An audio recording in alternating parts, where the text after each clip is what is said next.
broadcast network, AFTERBUZZ TV. Over 20 million weekly downloads in over 150 countries, and your number one source for after-show entertainment.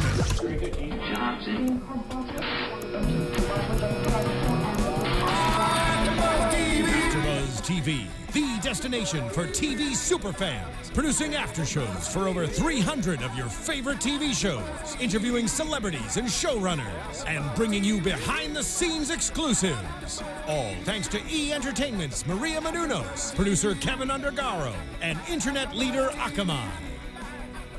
Now, let the buzz begin! Hi guys, it's Kylie Hodges here with AFTERBUZZ TV's concert experience, and I am so excited to share with you today a special interview with Erica Chase, LA-based singer-songwriter who has some new music and a unique story to share. Erica, welcome to the studio. Thank you so much for having me. It's so good to have you here. How are you feeling today? I'm feeling pretty good. I like the futuristic vibe of the studio. Thank you. This is a new studio. Yeah. We're still breaking it in. So far, nobody has broken any of the TVs on the wall because I might do that. So many of them. I'm into rock and roll. So. It's actually it's a gift when a guest leaves. I guess you get to take one of the TVs. Oh, cool. I recommend the big one. Holidays are coming early. yeah. Do your Black Friday shopping here. Okay, so before we break into the interview, I just want to do a few quick questions to break the ice, kind of get to know you a little bit. So just answer with the first thing that comes to your mind, okay? All right. All right. What is your favorite food? Pizza. Great choice. Favorite movie? Good Will Hunting. Wow. Favorite drink? Tea. What kind of tea? Mint. Ah. Have you had the herbal Oprah chai?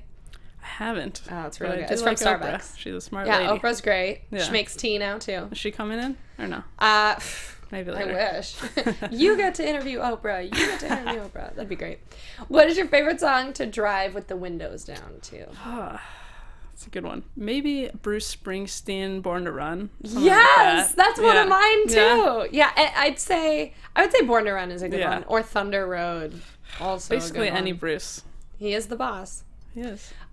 Favorite song to cry to?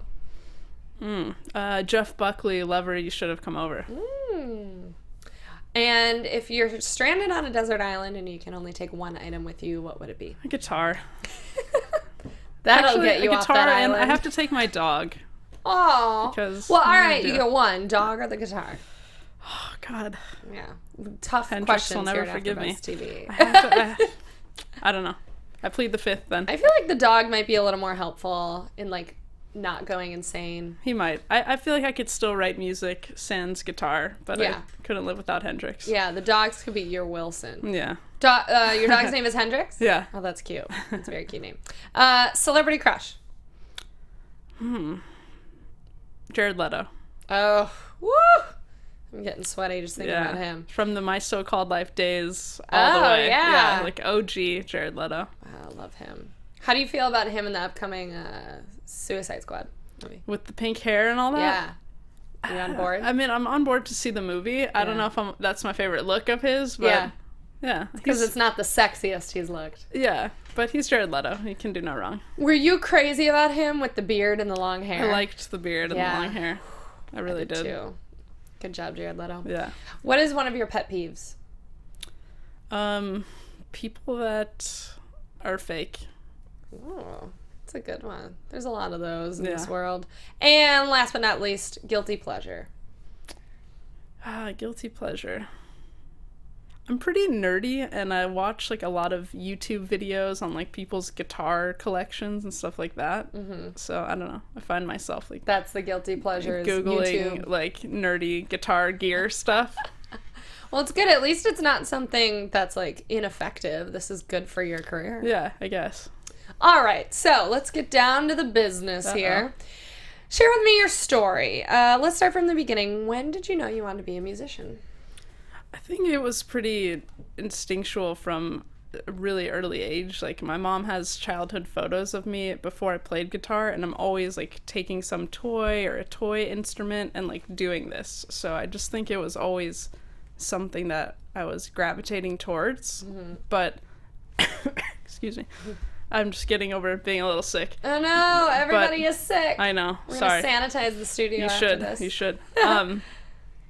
But I really started when I was 7. I picked up the guitar, and my hands were too small, so it didn't last very long, and got back into it when I was 13. And from there, I just never let it down. And it always was something that was a tool for me to create music, because my absolute favorite thing in life is creating something out of nothing. And that's what making art and making music is. It's creating something that wasn't there before. You sat down and did it. I love that. Yeah. Do you play any other instruments? I play a little bit of piano and bass and drums, but guitar is my main instrument and main focus. And then when did you start writing? I started writing at 13. Really? Yeah, it was just something I just wanted to do, and so I was writing music and lyrics all the time, and it's my favorite thing to do. Now, have you tapes or any notebooks of things you wrote when you were 13 lately? Yeah. And how do you feel about those things now? They're very, like, vintage middle school experiences that, like, I don't care to relive now. Yeah. But I'm glad that I started at that age and kind of just, like, worked through my own feelings and in that way. Because a lot of kids, you know, are so insecure at 13, 14, and they don't have like an outlet to express themselves. So having that creative outlet, or having an athletic outlet, or whatever it is, good friends or something, I think is like vital, especially in like this age of social media and internet, and you don't know what to do, where to go, and how to express yourself.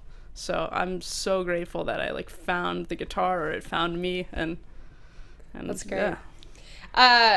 All right, you had a near-death experience. I did. Tell me what happened.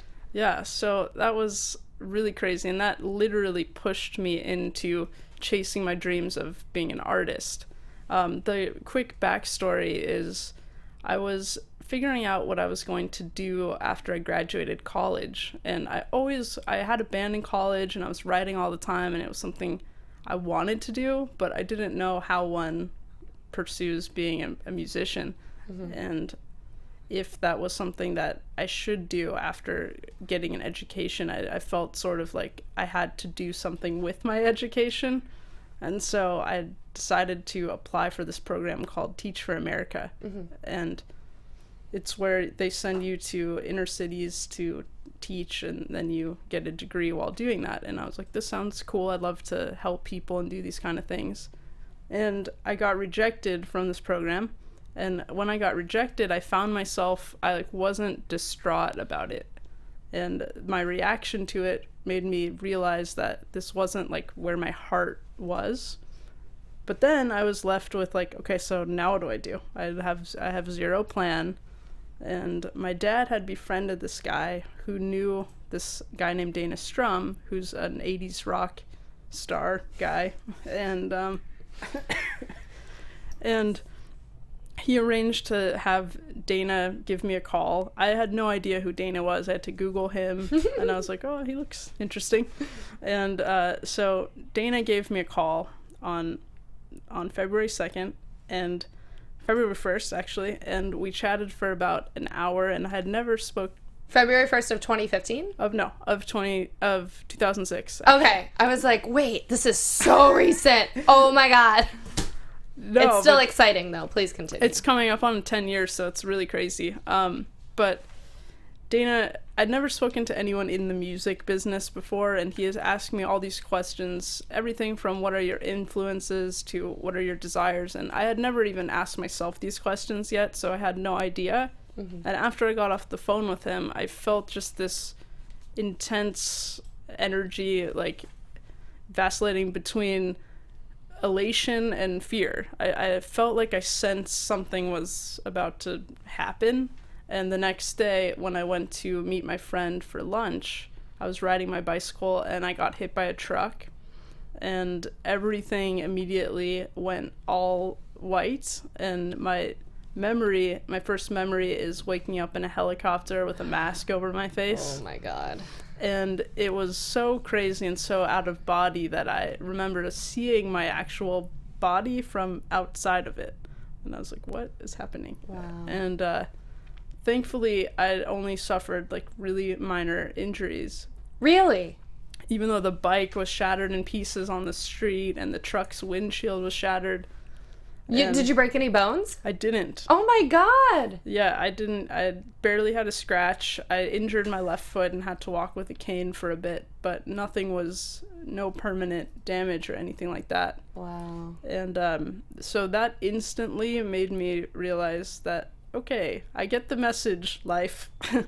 I'm going to go and do what's in my heart, and that's pursue a music career. And there's a significance that this happened the day after I talked to this person, and then Dana and I met a few weeks later, and I sort of auditioned for him, and he saw some raw potential, and we decided to go on this crazy journey together, and here I am. Wow. You know, some people, when they have a near-death experience, find God, but you found music, which arguably could be more fun. Yeah. I'm going to say sounds a little more fun. Yeah. Well, yeah, no offense to anyone. Yeah, but religious, I think that that's such an incredible thing that happened to you. Have you used your experience as a way to channel what you write about now? Or is it... Yeah, definitely. I think it changed every aspect of my life and made me not sweat the little things as much and just put things into a bigger perspective, and made me... What it really did for me was it made me extremely grateful. Yeah. For everything. And, you know, I wake up every day and I'm so grateful to have an amazing family, friends, my health, other than this bronchitis, and the ability to create art and create music for a living. That's so amazing and rare, and I'm just so excited about it. So can you describe your style to me, your voice? How would you describe your sound? Yeah, I think my voice is really uniquely different for a female artist. Actually, a lot of times before people meet me and they just hear my music, they're like, is that a guy? Is that a girl? It's kind of has like a little bit of a androgynous maybe quality to it, because it's deeper and richer. It's not like a Mariah Carey type like vocal gymnastic type voice. It's more like kind of gritty and soulful, I guess. And I'm very influenced by the Beatles, Fleetwood Mac, all that kind of stuff. Really good harmonies and good melodies. So it's pop rock, old school meets new school, like Bruno Mars, Ed Sheeran. Ooh, I am loving the names that you just mentioned. Let me pick up those names I just dropped. So. Talk to me about some of the people who have worked with you so far in your career, and has there been a surreal moment for you that's been tied into some of these big names that you've worked with? Like when you met Dana, I mean, I feel like if I were in your shoes, I would be like, oh my God, I can't believe this is happening. This can't be real. You know what? I think because I was so naive, and because I grew up in LA, I've never been like fazed by meeting like famous people or something, because they're just people and they need to live somewhere and go to the grocery store and do what they do. And because I didn't know of Dana's music and wasn't like a fan back then, I am now, but it wasn't like, oh my God, I'm meeting Dana Strum from Slaughter. Yeah, ignorance is bliss in this situation. Dana's just like this dude that I know. Yeah. But I think that there's been some surreal things that have happened to me so far, but I think the most surreal was definitely my accident that pushed me into this career. And but yeah, I've done some cool like publicity stuff and some cool stuff in the studio, but there's so much more I want to do. So let's talk about when you're actually in the studio. Tell me a little bit about your upcoming single, and tell me about the sound and when we can all hear it. And yeah, so the first single that I am so excited to release is a song called Paris, and we recorded it in 3 different cities over the course of about a year and a half. We recorded it in Vegas, Nashville, and here in LA. So it's got a lot of different aspects to it, and it's really cool. It's kind of a soulful ballad, but it's got a sort of a hip-hop groove to it, so you can kind of move and shake to it. And it's going to be released at the start of the year.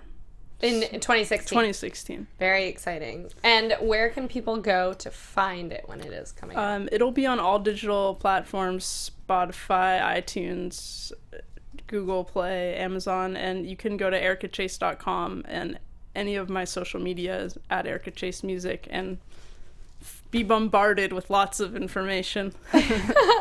Now, you're a native Angelino. I am.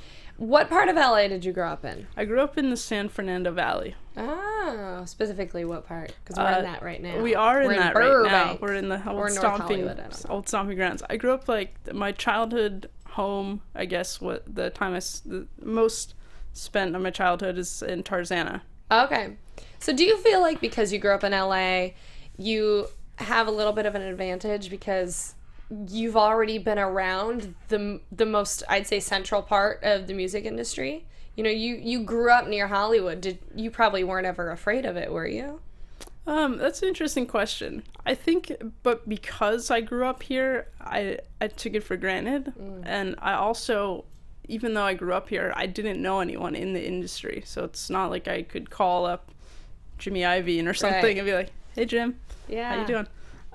So it's still, it didn't matter really. You just have to have the drive and the patience to keep going and believe in yourself. So where are we going to see you in 5 years? What are you going to be doing? What are you going to be accomplished? Where do you see yourself in 5 years? I want to just make so much music and tour all over the world, and also use that platform to do what I also love to do, which is volunteer work and help people and just give back. For the second chance that I got to be here, there's a lot of people that don't get that. So fantastic.